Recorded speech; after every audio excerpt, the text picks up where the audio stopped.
We aim high, we aim to rise, and every vision that's real is analyzed. Till every fight in my bones has been applied. Every thought I'ma lose will be denied.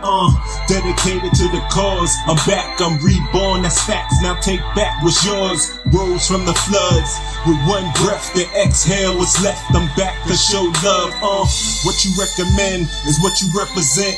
Gotta fight with a cause for the innocents. That's the mission then, is what we visioning. Everything stops on the drop, cause we listen when 143, 143 speaks. 143, 143 speaks. 143, 143 speaks.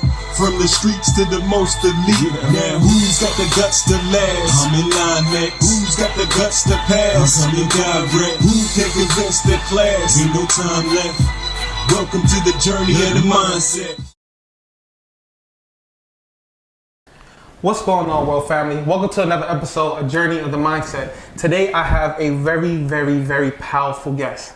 The first time that I spoke with this gentleman, he told me his story, and it was something that actually motivated me to start losing weight, motivated me to start living my dreams. It was a very powerful story, and I really think that it'll bring some great perspective. He will bring some great information to this podcast. So without further ado, I want to introduce you to Gilbert. What's going on? Hey, what's good, DJ? I'm, more than, I'm excited to be here, thank you. I know we met a couple of months ago, and with everything that happened, we weren't able to get to this, but now we're back at it. We know yes. I have a lot to share. Let's do this. All right, so let me just, first of all, I just want to let y'all know, we're in his apartment. It's a beautiful apartment. And I want to thank you for allowing me to come here so that way we can do this. The first time we met, you told me your story, your journey pretty much to where you are. We spoke a little bit about relationships. We spoke about your weight loss journey. You inspired me so much. And I'm being so serious when I tell you that, because I'm sitting there and I'm listening to your story, and then you showed me a picture of how big you used to be. Yeah.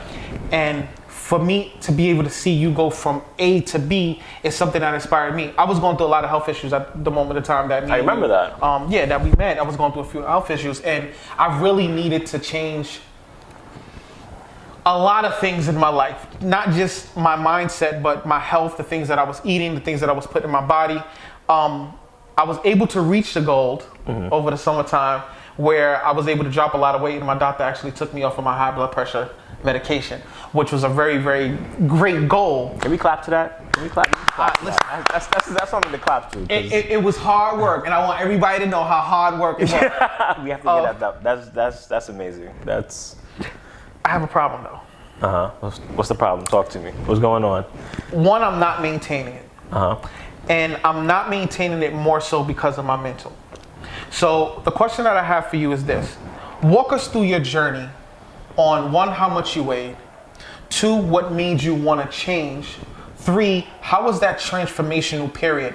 Because I know with me, when I'm going through my transformational period where I'm trying to eat healthy, I'm trying to get fit, I'm trying to work out, a lot of my mental messes with me. And that's waking up in the morning during the time that I'm supposed to work out. Yeah. I'm doing a lot of fighting with myself. Oh, let me get out of bed, let me go out there, let me work out.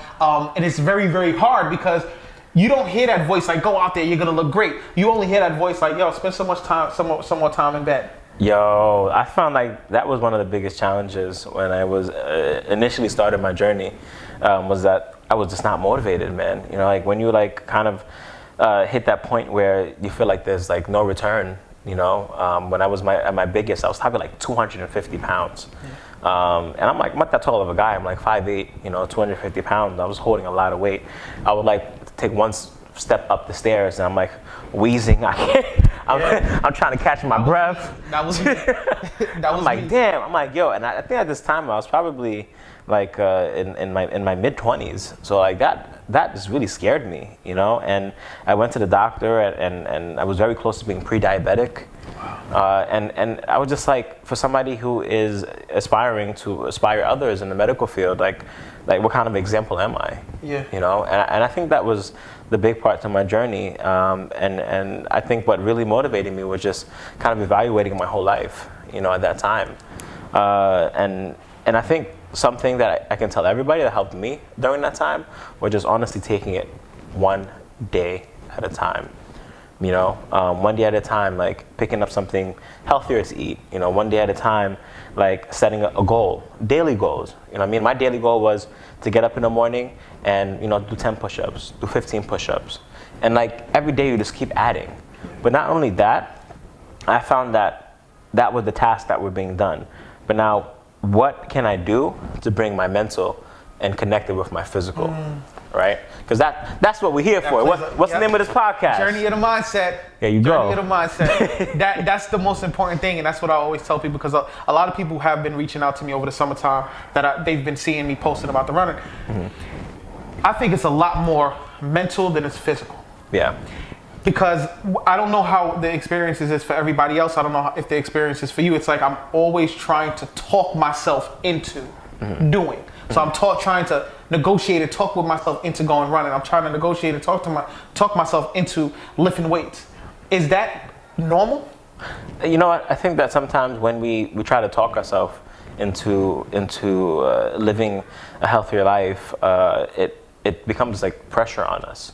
Is that I have to wake up in the morning and I have to run, I have to meal prep, I have to be mindful and cognizant of the lifestyle that I live to adapt to being a healthier person and to getting to my goals. That just sounds like pressure. Yeah. It just sounds like we're putting so much on ourselves. And something that I realized though is that I don't know, I can't remember the exact days, but I remember reading somewhere when it takes it takes 17 days, something along those lines, to get rid of a bad habit. Oh, 20, yeah, I heard 21 days to make or break a bad habit or something. Exactly. Like that. So if you keep doing things, just for example, if you were to wake up in the morning, right, and you put a dumbbell right next to your bed, you get up in the morning, you lift your dumbbell up, it's right there. And now you're causing these like healthier habits, right? You go into the bathroom, you have a jump rope in your bathroom. I'm kidding. You do not jump rope in the bathroom. Listen, whatever it takes. Whatever it takes. Let me jump rope in the bathroom, like.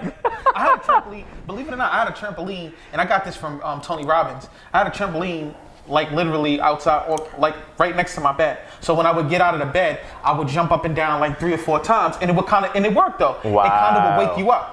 The problem is that I woke up one day and I jumped on the trampoline. I hit my head on the ceiling, so I was like, this is not gonna work anymore for me. All right, so do not do the trampoline unless you got high ceilings. That's definitely gonna fuck up your mindset. It definitely will. It definitely will. Let me ask you. Yeah. Did you decide to change your health because you were pretty much at that place where a doctor was telling you this is what needs to happen, or was it I need to do this for myself? I think during that time, I was in a really like dark place, honestly, like mindset wise. I was going through like a really bad breakup. I was in a 7-year relationship with somebody who did not want to have kids. And I was in grad school at the time, and I was barely passing grad school. I was going to fail. Everything was just, I always found for me, at that time, a coping mechanism was for me to eat. And I was eating and eating and eating whatever. Like I was going to McDonald's, getting number 1s, 2s, and 3s, all at the same time. Like you didn't see that healthy section nowhere. No, I didn't pay attention. I did not want those apples. The apple slices was not appealing to me at that time. When you're not healthy and you don't have that I want to be healthy mindset, you don't never see. I never knew McDonald's had a healthy. Yo, bro, menu. none, nothing whatsoever. Like diets, nothing. It was just crazy. I was just indulging in everything, and there was no structure. There was no limits. I felt like anything that was in front of me, I can eat, and there was no what's the word I'm looking for? There was no like penalty to what I was eating. Yeah. You know what I mean? Like, and one day I think that I failed a test. I had a really bad argument with my girl.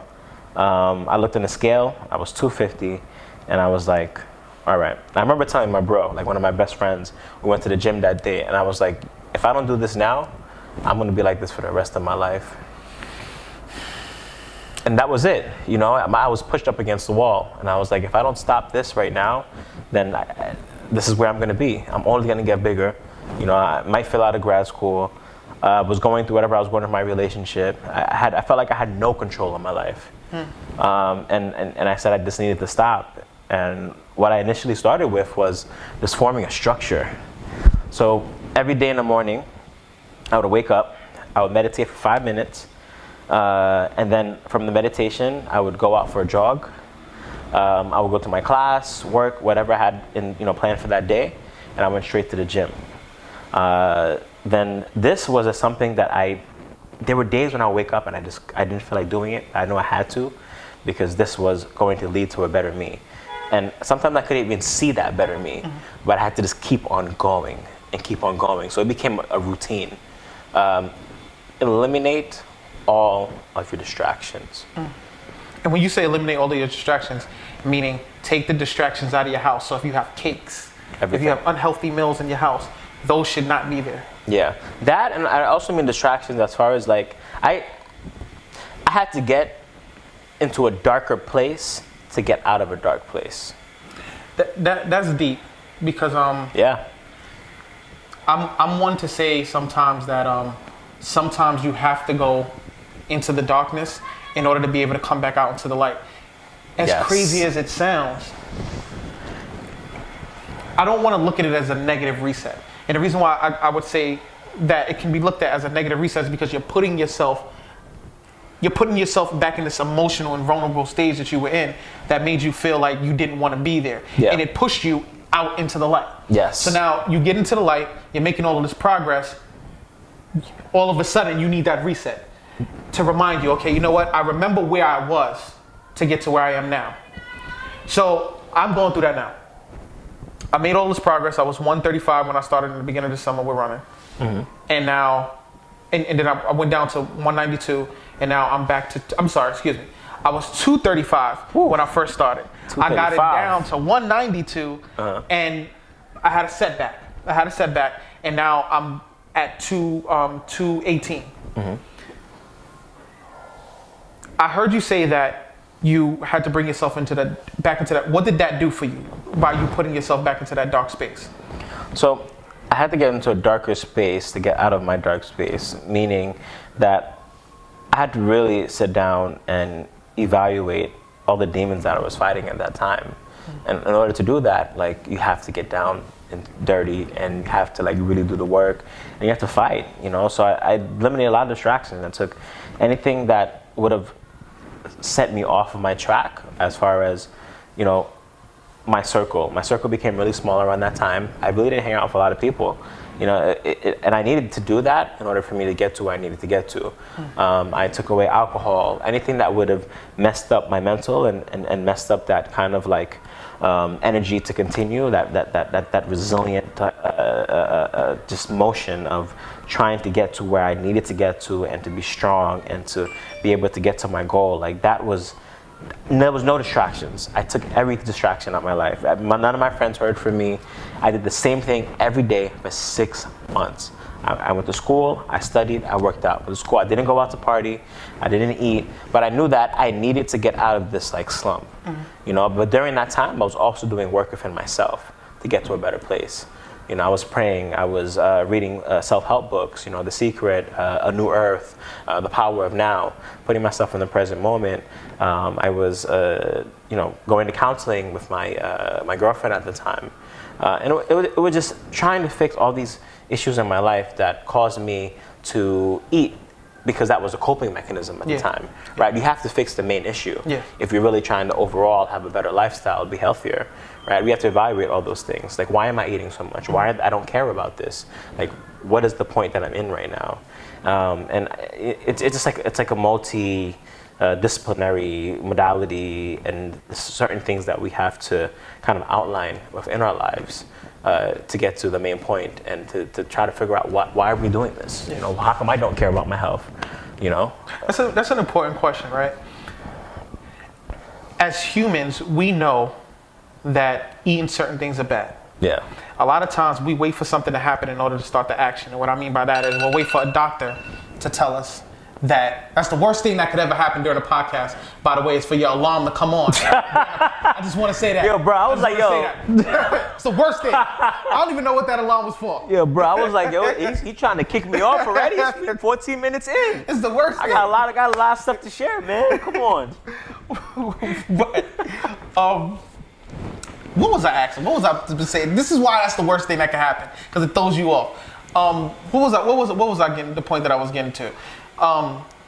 I believe you were saying something along the lines of like this is, you know, the worst like thing, like going, like trying to like evaluate like your life and outlining. I'm talking about outlining everything that's happened and trying to really fight your demons in order to solve the bigger picture and to get to where you need to go to. It's about yes. All right, the demon fight. I got you. I got you. Fight. See, you're paying attention. The phone cannot defeat me. But it's the demons. It's the demons of fighting. It's you saying, I want something better. I want to be different. A lot of us, we know the stuff that we're eating is not healthy for us. You're in the medical field now, right? Yeah. So I have it written down here too, okay? Because I didn't memorize. I didn't do my homework the way I was supposed to. I didn't memorize this profession. So it says right here, right? Neurosurgeon nurse, practitioner, and emergency room. So you work in neurosurgeon, you work in emergency room, and you work in medicine as well. Yeah. Let me ask you a question. You getting the education, the medical background, and you're in the medical field now. What do you see now as far as the neglect from the way we neglect our body? What is it that you see now and information that you can give to us to help us change our mindset? Because like I said before, if we know that some of the things that we're eating is not good for our body, why do we do it? You know, what I've seen is that through like my experience working in the medical field is that, you know, there are so many things and stresses in life, right? I think one thing is that, you know, eating is not a coping mechanism. You know what I mean? Eating should not be a reward system. Mm-hmm. You know, like, what is the saying? You know, we should we should eat to live, not live to eat, right? And I think that all of us, you know, I think for a lot of us, you know, I think it's, like I said before, it's getting down to the main like issue, right? Why don't I care about my eating? Why don't I care what I put into my body? You know, why am I okay with, you know, putting all these chemicals and these things that can affect my life later and, you know, affect my mental and my physical? Like, how come I don't care? What am I going through that I choose to eat McDonald's over going home and picking or making a better meal, or even going to McDonald's and getting something that's a lot healthier, you know? I think that it's just figuring out, like, what's the why? And is there something that I'm not valuing in myself or in my life that is leading me in the wrong direction to being overall healthy? I'm going to play devil's advocate for you. Play it. Let's play it. Play the devil's advocate. What about the people that would say, well, a lot of people don't eat healthy because they've never been exposed to healthy eating? Or there are people out there that can't afford to eat healthy. What do you say to people that say things like that? Well, I think that, you know, there are a lot of resources out there.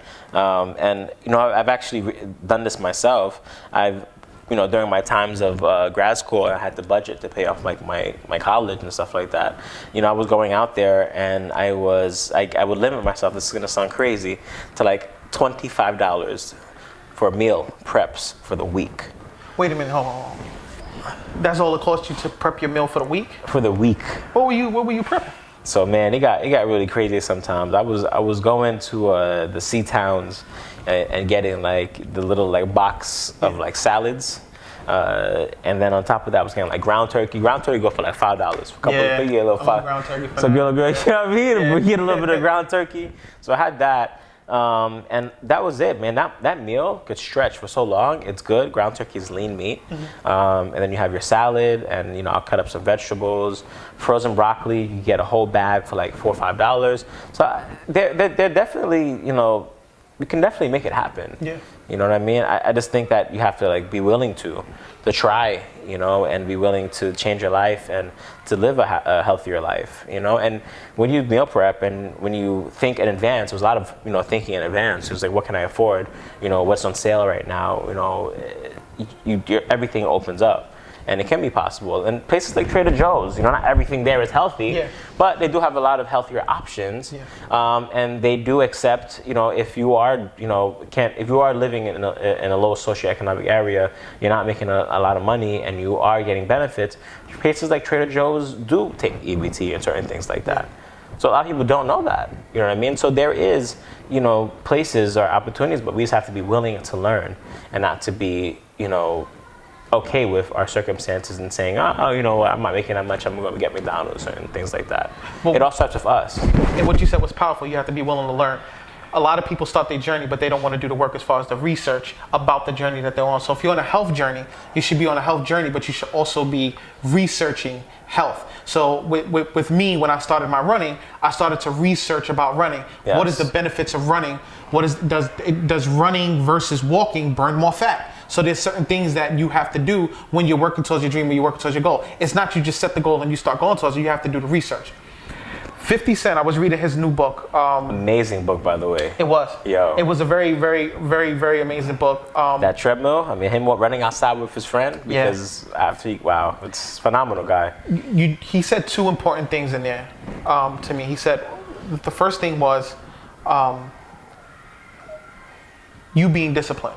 Yeah. And he talks about going out to parties, promotional parties, and people always trying to hand him a blunt or trying to hand him something to drink, and he doesn't touch none of it. He doesn't smoke, he doesn't drink, says he doesn't do anything. He's really into his fitness. And then he went on to talk about his diet being a boring diet. Like he'll go out with people, they'll get like some wings and stuff like that, but he'll have a chicken wrap. I find it hard to transition because the bigger part, which people I don't know understand, if people understand, is that the bigger part about being healthy and working out is what you're eating, what you're consuming. And one of the things that I learned that's very difficult is that transition over to eating healthier. If you have somebody like me that's been eating a certain type of way for 36 years, it's almost impossible to change my diet. I wouldn't say impossible. I think that's the thing. That's a mindset right there. You're already telling yourself that it's almost impossible. Mm-hmm. But this is why I said before that it takes one day at a time. Taking off like little habits. All right, a lot of people love soda. You know what I mean? Soda used to be a huge thing for me. Soda is full of a whole bunch of sugar. When you have a lot of sugar, it's difficult for your body to lose the fat. And you have all these other things going on. And there's been a lot of research on what sugar does to the body and how it's not healthy for you. And you can picture sugar as like crystal shards going through your bloodstream, right? Mm-hmm. Crystal shards, like glass, pieces of glass going through your bloodstream when your sugar level is at dangerous rates. It can damage your kidney, it can damage your heart, it can damage your brain. High sugar levels. People who are diabetic are at risk for heart attacks, they're at risk for strokes because of that, because it damages all your organs. Yeah. If you're knowing that now, are you going to continue to drink a bottle of soda every single day?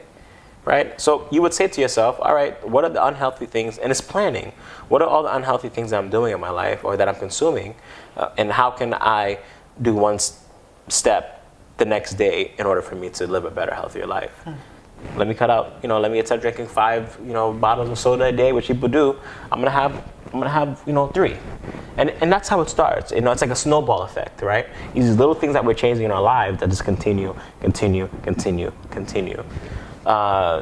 Leading into that, when I was in grad school, actually, I did a research project on, it was a scale called the ACE scale. And what that stands for is Adverse Childhood Events.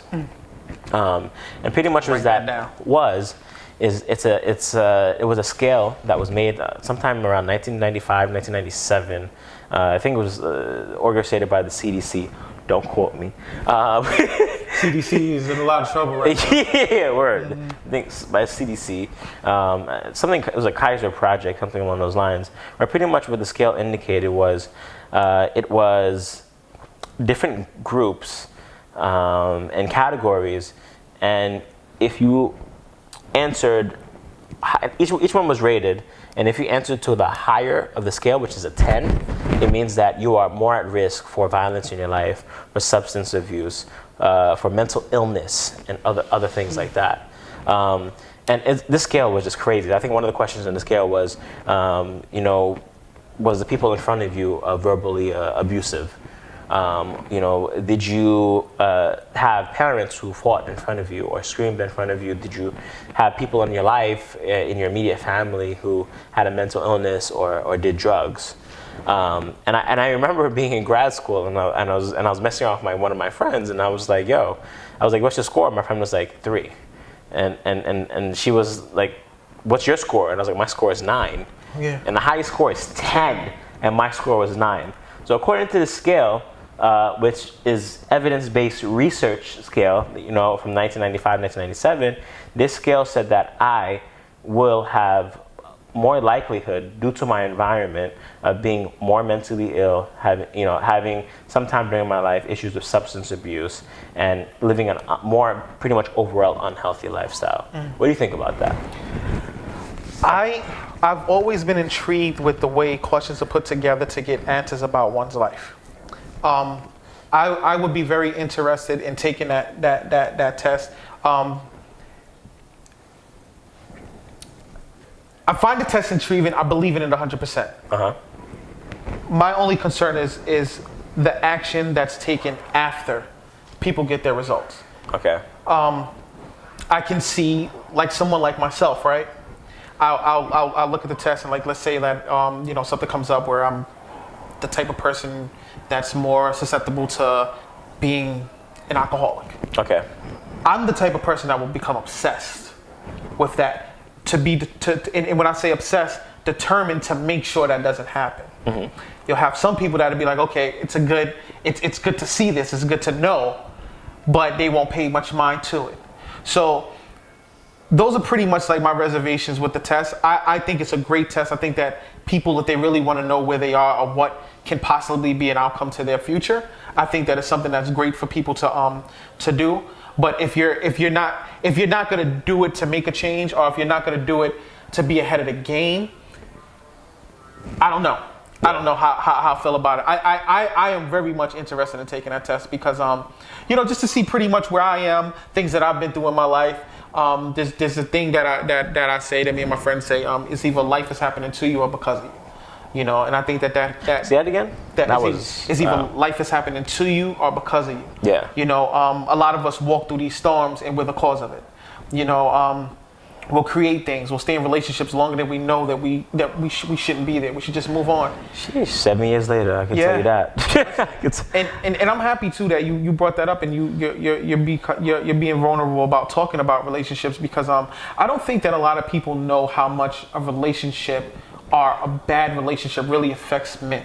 I know that we have this persona sometimes where we have to show that we're macho and things don't bother us, but you being connected to somebody, really loving them and wanting to be with them, that can mess up your whole world when that relationship shattered. Like when you said, like, you were in a 7-year relationship with somebody that you really cared about, and when a relationship didn't pan out the way you wanted it to pan out at the end, it was a lot. Like, you started eating a lot more, you started to gain weight, your health started to deteriorate, but you didn't buffer in it forever.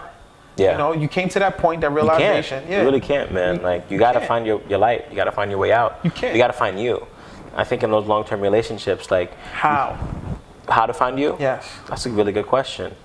Stay tuned to the next episode. I'm kidding. Part 2. Stay tuned. Part 2. Let me figure out the how. How? Like I said, it's doing the work. You know what I mean? I think it's getting out of that box, right? I think in life we're all stuck in this, like, bubble. And I remember we were discussing this, like, off camera. Look for the bonus scenes. Yes, whatever. But I just think that every man, or any person, not even a man, it's like this bubble that we're all in, right? You wake up, you go to work, you're in a relationship, you see a woman. It's the same thing, constant circle, every single day. And what does that breathe? That breathes, like, comfortability, right? We get into this comfortable state. And some people are really happy in that state, and some people are really not happy in that state. Yeah. So let's talk about the people who are not happy. Do we keep living in that state? Do we keep repeating that cycle? Or do we poke a hole in that bubble and let a little bit of air in? All right, so we can think a little bit better. Yeah. Right? Yeah. I think that's why there was a point where a big part of my life, in my past relationship of 7 years, I was 21 years old when I got into it. I was very reckless. Most of us are, right? I was like 19, 20 years old. Mm-hmm. I met this old man that I was working with. And this old guy was like, he told me, he scared the living shit out of me, to be honest. Mm-hmm. He told me the story about his brother. He was like, my brother, you remind me of him. He was this young guy, and he was, talking to all this woman and doing this. I was 19 years old, 20 years old at this time. And he was like, now he's 40 years old, and he's single, and he has nobody, and he's doing the same thing. And I was like, damn, I gotta lock something down now. He's like, he could never match the commitment. So I met a woman, and I thought this was the person I was gonna be. I had a mindset of like, this is the person, no matter what, if it works or not, is gonna be with for the rest of my life. Because I do not want to be that 40-year-old man who's like, oh my gosh, I'm by myself. Yeah. And that really scared me. But at the same time, I was so young, and I had no guidance. I didn't really have a father in my life or anybody at that time to really tell me, or no, figure of a mom and dad to be like, oh wow, this is how it's supposed to be. Yeah. And I think that's what most black men go through, and it's kind of a journey that we have to like figure out on our own. Yeah. And I got into a relationship at first, seemed really, it was healthy, what I thought, but I realized that I wasn't growing into me, and I was growing into somebody who someone wanted me to be. Say that again, man. I said. That was powerful. That was powerful. I said I wasn't growing in to me, the person I needed to be, but I realized that as I got older, I started making more money. That I was growing into somebody else wanted me to be. You lost yourself. I lost myself, like completely. We tend to do that when we're chasing other people. Yeah, man. I don't even think it was just chasing other people, but I think it was just something that you are in that bubble, Yeah. And let me tell you, when I took that needle and I started popping those holes in this bubble, man, I started to see life in all different light. And I know that he felt that. And it was just a whole different beginning. Yeah. New era to my life, and I'm just like, wow, sky's the limit. Right now, I'm at the point, because I'm keep poking holes in my bubble. I feel like there's nothing that I cannot do. Like, there's nothing that can stop me. There's no person I can't talk to. There's no career that I can't chase. There's just nothing that there's nothing that I feel like that I can't accomplish. This is why I love doing Journey of the Mindset, because I love to hear things like that. I love to hear, this is where I was, but this is where I am now. Yeah. And that's the great part of somebody's journey, is that you just don't just take what life is giving you. You fight for your life, you move on, and then you start to thrive. You've accomplished a lot. What would you say the hardest part of your life was? Wow, hardest part of my life. And I know we spoke, and I remember a lot pretty much now, because now that we're talking, I remember a lot about what we spoke about the last time we seen each other. Yeah. And it's coming back to me. No, I think a lot of people, they have the perception that I've been this privileged person, and I had everything given to me, and I didn't have obstacles. I think when people first meet me, they're like, oh wow, this guy has come from a good family, and I came from a supportive family. I had more than what most people had, but I didn't have everything.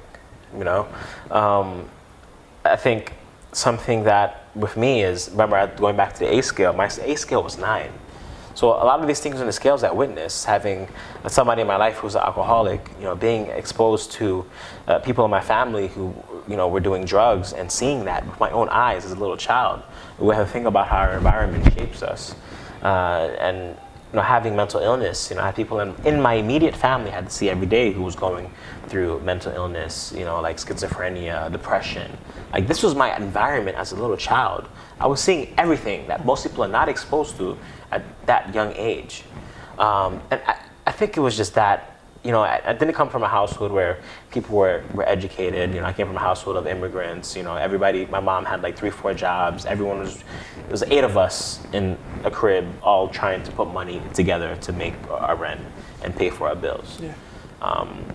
Which is a different dynamic. You know what I mean? It was a lot for me to witness as a child, but I did terrible in high school.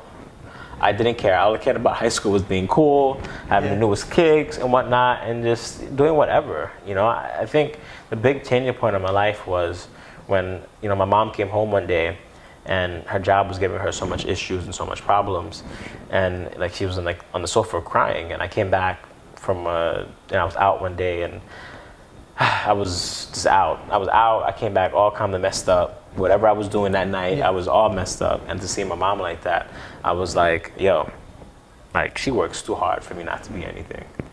Way too hard. You know what I mean? I watch my mom bust her ass every single day, day and night. And for me to not make it and make her happy, and not just for her, but for me too, in order for me to help her and make a difference between my family, it only takes one person to break that whole chain. Yes, it does. Yes, it does. And I wanted to be that person, you know. And it was funny because my niece, which means so much to me, another reason, everybody has to have a why, right? We all have to have a why in these moments to build resiliency, because if you don't have your why, you don't know what you're working hard for. And I remember I wanted to be the person in my family to break this chain, right? We come from a hardworking family. Unfortunately, people didn't have the opportunity to go to college and finish successfully. And I wanted to be that person. I drove and I pushed myself to be that person. It was funny because I took my niece when she was like 4 years old to college. Like, I would be sitting down with her and I'd be doing my essays and she'd be playing computer games. And I'm like, this is college. I'm like, if you want to get out this house, you have to pass this. You have to make something for yourself. This is college. And now I think she's in the 7th grade. I'm sorry, Alex, if I can't remember what grade you're in. But 7th grade, and she's excelling. And you know what she told me one day? One day she was like, Uncle, I remember when you took me to college. And she's like, I'm going to go to college and I'm going to do big things. Because, you know, so I remember that. And I was like, wow, she's killing it now. Honor roll, everything. My girl's killing it. You killing it, girl. It's important. You the first person in your family graduate? Me too. Yeah. First so person you know about that. You know what I feel, right? My niece actually sent me a text message 3 days ago telling me how proud it is that she is of me, and that I'm one of the reasons. You just got your master's degree. Yeah, just got my master's degree. Yes. Wow. It's something that I never, some people that know if you don't know my story, go to season 1, episode 1, and you'll be able to hear my story. But school was very, very difficult for me. I never in my wildest dreams thought I was going to get a master's degree. Never. And I'm going to tell you right now, it was hard work. And the hardest part of the work wasn't the work. It was me believing that I was going to be at the finish line and I was actually going to pass and get my degree. When I signed that application and I agreed to go to the school, I didn't believe I was going to pass it in a year. I was like 7 classes in 1 semester and doing this in a year. There's no possible way, but it's done. It's done. First person in my family to get a master's degree. First person in my family, period, to get a college degree. My niece 3 days ago sends me a text message telling me that she's proud of me, that she loves. She's in college now. Wow. And that she's watching everything. This is what she said. I'm watching everything that you do, and it's inspiring. So let me ask you this. Yeah. Do you think, as black men, right? Do you think that it's that much more difficult for us to obtain a higher education, or do you think that's just like it's rumor, it's talk, it's what people say, we shouldn't listen to it, it's not real? It's funny you asked that question. Because now you're here. Yeah. I believe that there's a narrative out there that has been written. Okay. That has truth to it, but it's not fully true. I believe that if you tell a community that everything is against you, what does that do? How does that affect the community that thinks that everything is against them? You think about it, right? If your mom from day one keeps telling you that you can't go to college, you can't go to college, you can't go to college. When you graduate high school, what are you not going to do? You're not going to graduate college because it's something that's been taught you. So if you're telling me as a community that everything is going to be extra harder for me, some people will be like, you know what? I'm not going to go out there and try like this. If it's going to be 10 times harder than me, or if it's not going to be fair to me because of the color of my skin, why try? Why go through that?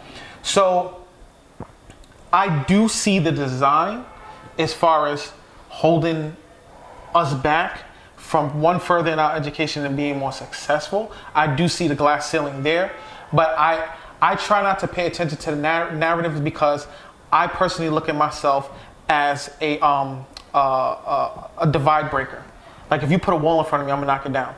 You can tell me what you're telling me, and no matter what, I'll take heed to it. I'll take it into consideration, but let me prove you wrong. Facts do show that things are harder for us, but I believe that we have the power to turn all of that around. Yeah. If we can, one, learn how to communicate with each other as brothers, spread the wealth, because in our community, there's this thing where we don't like to share with each other. Nah, bro, I hate that. If I'm winning, you need to win too. That's the way I look at it. That you can't. I can't sit here and have this information and not call you up and be like, this is what I have. Yeah. Because I was gonna tell you too, as soon after we finish this, I'm on Zoom calls on Saturday mornings, and I would love for you to get on. And I'll send you the Zoom information. But it's a great platform, one, to connect, two, to just hear people's different ideas, to open up your mind. And I feel like if we can come to this, if we can build like this community amongst us brothers where we could communicate effectively, Wakanda, effectively, There we go. Forever. without the violence, without the killing, without the back and forth. I came to this conclusion and almost made me cry the other day. Do you know how many brothers are sitting in jail right now? It's funny we talking about jail and then you can hear that in the background. Yeah, keep that. Yeah, don't edit that part out. No, I'm Yeah, definitely not. Yeah, keep that. That's... You know how many brothers are sitting in jail right now because they got emotional because of a throat noise?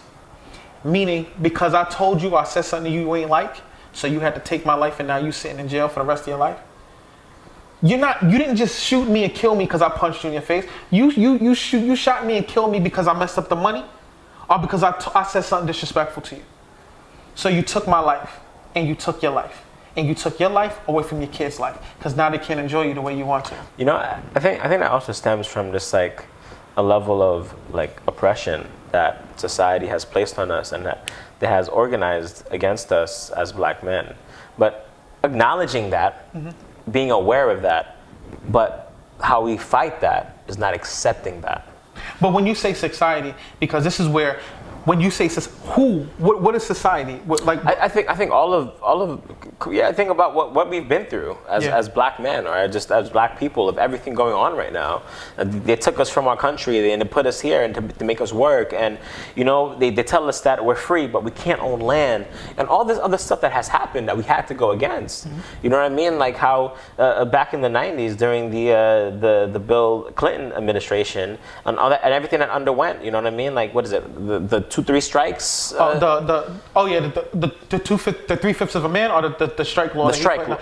Yeah. Like that put a lot of us in jail. Yes, it during did. that time. Yes, it did. Like crazy. You know what I mean? Like, and these are all the things. And you know what?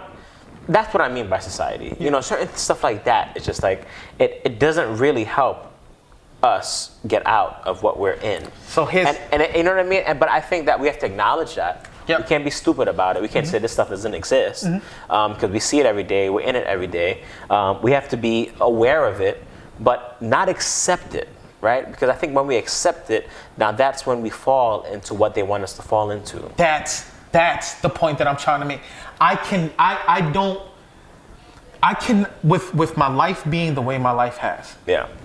With the odds being against me being thrown in that design, because I was put in first grade in special education. I didn't get out of special ed until I was in 12th grade. When you're in special education, you learn slower. So what did they think that was going to do to me when I graduated elementary school, when I graduated high school in 12th grade, if I learned at a slower level? When I graduated high school, I was on a 3rd grade reading and writing level. Wow. Where was I going? Yeah. So with that said, I just want to say, like, you have to acknowledge it, but I don't think that we have to accept it. No. Because I feel like we are a very, very powerful race. I feel like we're the leading race. If you look at different cultures out there, they all kind of take from us. Yeah. They all take from us, and there's a lot of what we've created in the radio, the traffic light. That's all us. That's all us. And we need to understand our power. We need to understand what we've created. We need to understand our legacy. And once we get to that point where we're able to understand, we can start having the conversations with each other. Not having the conversations with everybody else in the race. We have to start with us first. Have the conversations with us first, and then we bring it out there. Because it's the same thing with the protests. I went down to Washington, D.C., and I went to protest. Oh, you went? Yeah. Oh, yeah. I went down there and watched. It was a great experience. But here's the thing. When I'm talking to people, everybody was down there protesting for a different reason. You have people down there protesting Black Lives Matter, police reform. You have people that was just down there protesting just because they wanted free stuff, so they wanted to break looting thing. But everybody wasn't saying the same thing. We have to say the same thing. We're protesting for this. We want change. Okay, we want change. We want changes where? And we need to be organized, structured, and it needs to be consistent. Do you know the Million Man March happens every single year, but we don't hear about it? Why is that? That's that's fucking crazy. I have no clue. Why don't we hear that? Like, that is... Martin Luther King's son did a speech the same place. Obviously not the same day, but the same day in the year that Martin Luther King did a few years ago. That's something that's big. Yeah. It should have been on all channels, just like the debate is on. These are things that we need to get recognized for. These are things as a race, as brothers. And I'm not gonna talk about black women. I think black women are just the backbone. Plain and simple, I love them. That's of course, But definitely. for us, Black woman, taking I accountability. was talking to one of my good friends, and she's a phenomenal black woman, and she knows who exact. She knows I'm talking about it. You know. I know too. And we had a discussion the other day when she came back, when she visited here from Cali, and she was saying that the man is the brain, right? The man is the head, Yeah. and the woman, the black woman, is the neck. Let's leave it at that. That's, to me, that I didn't understand it at the time, but that is so powerful. The black man is the head and the black woman is the neck. Yes. If we don't have a neck, our head cannot be on our... Exactly. Exactly. And that's powerful within itself. But It is. But you know what? We need to recognize that. We do. Because we need to stop with the bees, the holes. If our sisters aren't conducting themselves we should be able to go over and be like, come on, sister, have a little bit. And the same thing, vice versa. Because we be out there, I would never want to be another race. I love my skin color. I love me. I love my blackness. I love it. I love it. We have so much power, and I just wish and I pray that one day we could just communicate with each other. Stop the killing. It hurts me to be out there protesting because police are killing us, and then the next day, a 9-year-old, a 6-year-old gets killed on the street from a stray bullet. That has to stop, man, because it's like, what is that saying to other races? If we're out here doing it to each other, well, somebody told me one time, well, white people kill white people too. It's who you are around the most. Yeah, I hate hearing Yo, that. that's not true. Well, the true fact is this, is we need to stop killing each other. At the end of the day, we are one human race. I always say this, and it's outlandish in a sense. If aliens came down here and wanted to take over the world, what are we gonna do as a human race? We're gonna fight for our world as a human race together. Because guess what? If we can't do it together, we're gonna be invaded. Word. So, like... all of us abducted. Exactly. Over. Period. There's something that we do here on Journey of the Mindset. And what I want to do is I want to step away from the camera. I want to step away from the mic. And I want to give you 60 seconds, one-on-one, with the listeners and the viewers of Journey of the Mindset. And whatever touches your heart, whatever God puts on your mind, I want you to share it with them. So I'm gonna step out of the camera. I'm gonna step out of I'm gonna cut my mic off, and I'm gonna give you 60 seconds with my viewers, with the fans, with the followers, and I just want you to just pour out what's in your heart and what God put on your mind, and give them that love, give them that wisdom. All right. Let me know when the 60 seconds start. I'll let you know. It's starting right now. It starts right now. Right now. So I think that what I've been saying this whole time is there is this bubble that we're all in, and we have to be comfortable with just popping that bubble and getting outside of our comfort zones and challenging ourselves, because that's what life is, right? I don't know if you guys heard before, is that when you stop dreaming, you stop living. And we have to keep our dreams alive, no matter what it is, no matter how old we are. And we have to also be able to check ourselves and be self-aware of how we feel and how we get to those dreams, because that's important as well. And make sure we have a circle that is able to support our dreams and to keep that mindset going. Be aware of your ego. The ego is very important. I've read several books on that. A good one is A New Earth by Eckhart Tolle. And where just being aware of that and who you are in the present moment and what are your obstacles, and that I'm gonna end on this note, that your thoughts that you have every single day is not who you are, right? We can have these thoughts that we live, that we can't do this, that we can't do that, and that we've had through our environments, but that doesn't shape who you actually are. This might leave you thinking, but you are who you are, and I'm gonna leave it at that. Journey of the Mind. Journey of the Mindset. World family, I hope that you guys got some really good information from this podcast. I want to thank you, one, for opening up your house. To me, this is a beautiful apartment. I just want to tell you right now, if you guys seen it, you just fall in love with it. I don't even want to leave. It's a beautiful apartment. I just want to say thank you for being on the podcast. I'm pretty sure that we're going to be getting a lot of DMs, so I'm pretty sure we're going to be doing this again. Yeah, but I'm down. Thank you. I want to thank you because, like I said before, our first conversation, this is not for the cameras, the mics, anything. I just want to, our conversation, listening to your story, you gave me hope. You gave me hope that things can change. When you showed me the picture and then I seen how you look, I'm like, basically put that in so they can see that. Put a clip of that. I'm going to send you it. If you're listening to this podcast on any of the podcast stations, I would suggest that you go onto YouTube, 143 Speaks, check the visual out to this podcast. I'm definitely going to put a picture out. I'm going to have him send me a picture of how he used to look to compare to how he is now.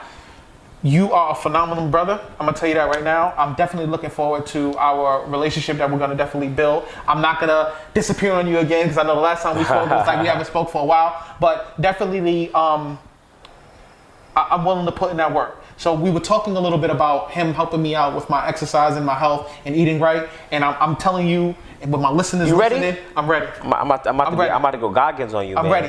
I'm about to go Goggins on you. Did you read his book? You Can't Hurt Me? I did. Get that book. If you are on a journey of health, David Goggins, You Can't Hurt Me. I'm about to wake you up at 3 o'clock in the morning. Exactly. You're going to run in the snow.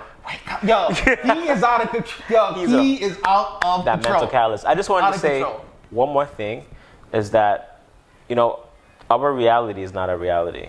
And I keep saying these things that make you think, but that's what this whole thing is about. Yeah.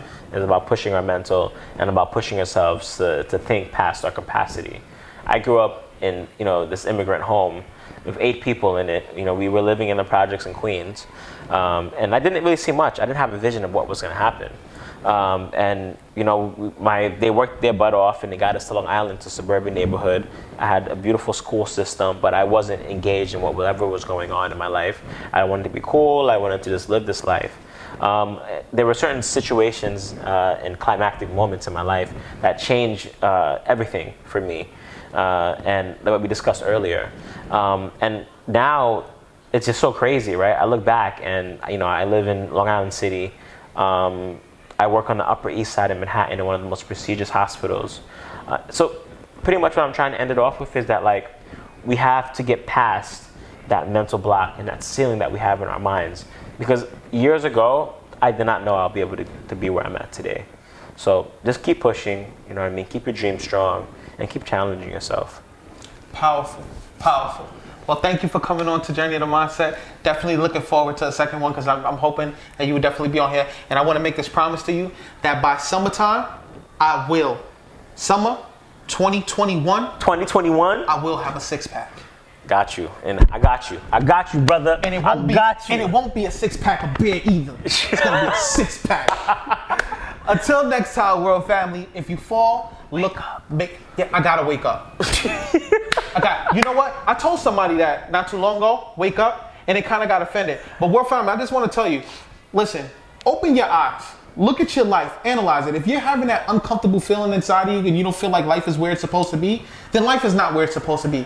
Work hard to live your dream. Until next time, world family, if you fall, make sure you land on your back so you can look back in the direction that you should be going in. Les Brown said that, and I'm a firm believer. Until next time, peace.